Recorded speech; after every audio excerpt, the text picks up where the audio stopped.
panyapag ay dali ng Diyos sa kanya pong panambahan. Dahil napakalaga po sa buhay ng isang tao na dapat po siyang makarating sa presensya, sa templo, sa gawain po ng Panginoon. Dahil isang araw na nga lang po Diba? Alam po natin na 6 na araw, diba, according sa utos ng Diyos, sa 10 Commandments, at hanggang ngayon, yan po yung nag-i-exist, no, na 6 na araw kayong magtatrabaho. Amen? At sa ikapitong araw, kahit hindi nagtatrabaho, gumagawa, nag-aaral, lahat ng gawain ng pili ng Diyos ay gawin ninyo. Gawin ninyo in 6 days. Pero sa ikapitong araw ay inaandaw mo natin ito sa Panginoon. Amen? Gusto ng Diyos na magpahinga tayo at gusto ng Panginoon na makasama po niya tayo sa Kanyang presensya. Amen? Mabuti po ang Diyos. At bago po dumako, no, sa Kanya pong mga pangako, sa Kanyang pangako, ay ako rin po yung nagpapasalamat sa Diyos sa buong isang linggo.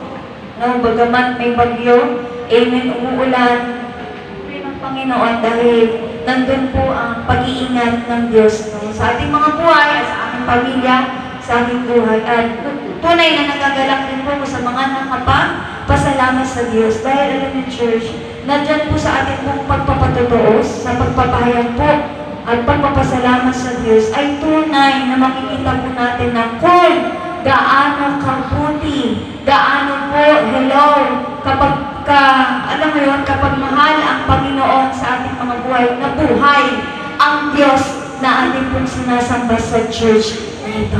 Amen? Na hindi po totoo na ang Diyos ng Jesus is my life ay bulag, na ang Diyos ng Jesus my life ay bingi, na ang Diyos ng Jesus my life ay sinungaling, bagkos ang Diyos ng Jesus is my life ay buhay na buhay sa kanyang mga salita.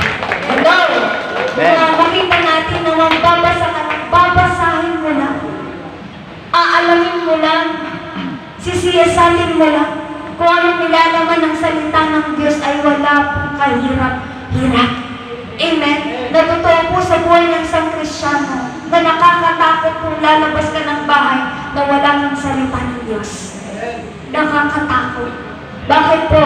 Kasi punong-puno ng kabalisahan paglabas mo ng bahay kapag wala kang salita ng Diyos. Kaya pansinin niyo ang mga tao, pag lalabas nila, masaya sila pag-isip nila. Masaya. Pero pag lalabas ng bahay, ano ba yan? Nakaka-bad trip naman. Ano ba ito? Ba't ito nangyari? Diba may mga unexpected na bagay na nangyayari? Bakit? Kasi wala po tayong kaalam-alam sa salita ng Diyos na mangyayaring magaganap sa ating buhay sa buong araw. Amen? Dahil ang salita ng Diyos ang magbibigay ng informasyon kung ano po mangyayari sa ating buhay at kung paano po natin ito mapagtatagumpayan.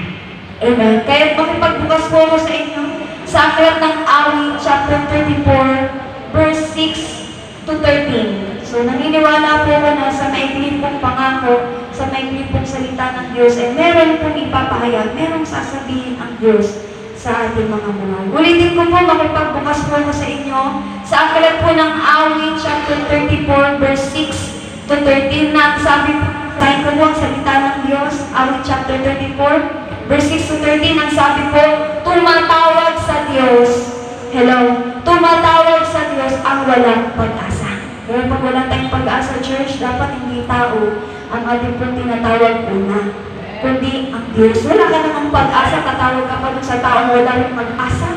Hello! Mabibigo po tayo. Come on, church. Ang sabi po ng salita ng Diyos, tumatawag sa Diyos ang walang pag-asa. At ang ginagawa ng Panginoon, sila'y iniligtas sa hirap at dusa. Anghel ang siyang bantay sa may takot sa Diyos. Hello? Sa mga panganib, sila'y kinukupkup. Tingnan mo at lasapin ang kabutihan ng Panginoon. Hello?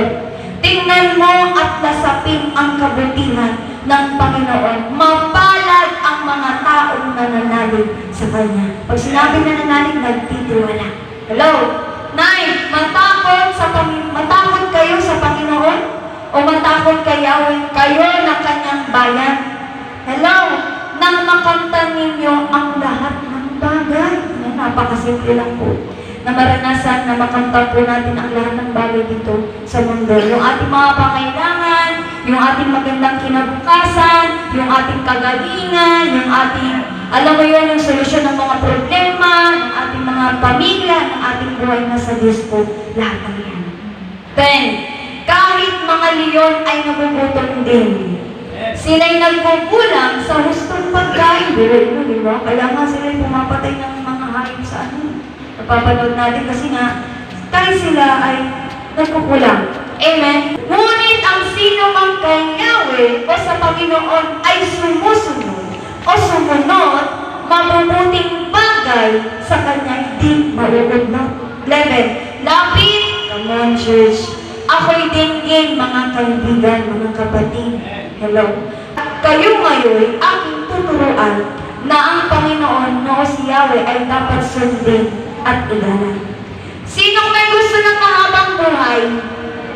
Napaka-literal ng Biblia. O totoo yun ha, sinabi ng Biblia yun ha.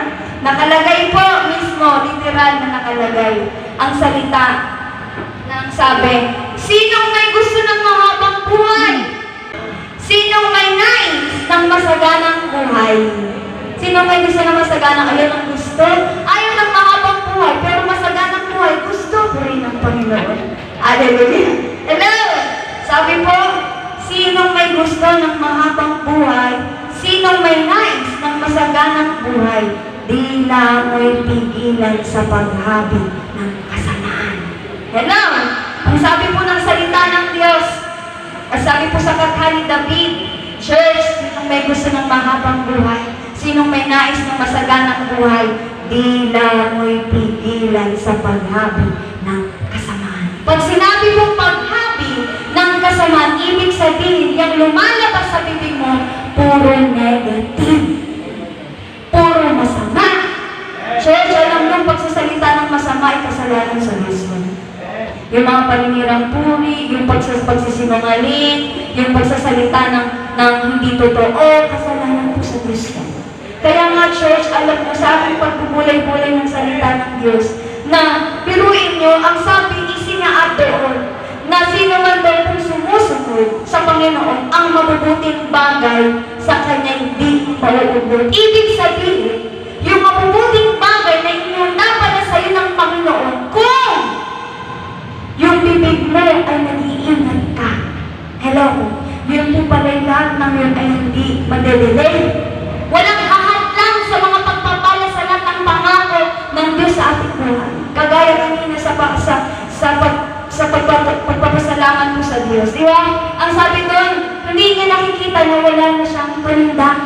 Kundi ang nakikita niya yung sa sinasabi ng Panginoon na hindi siya gusto ng Panginoon, hindi siya matakot, may gagawin ng Panginoon sa katotohanan, church. Kasi ang sabi ng 2 Corinthians chapter 5, verse 7, na tayo po mga Kristiyano, hello, tayo po ay nabubuhay sa pananampalataya at hindi tayo nabubuhay sa nakikita.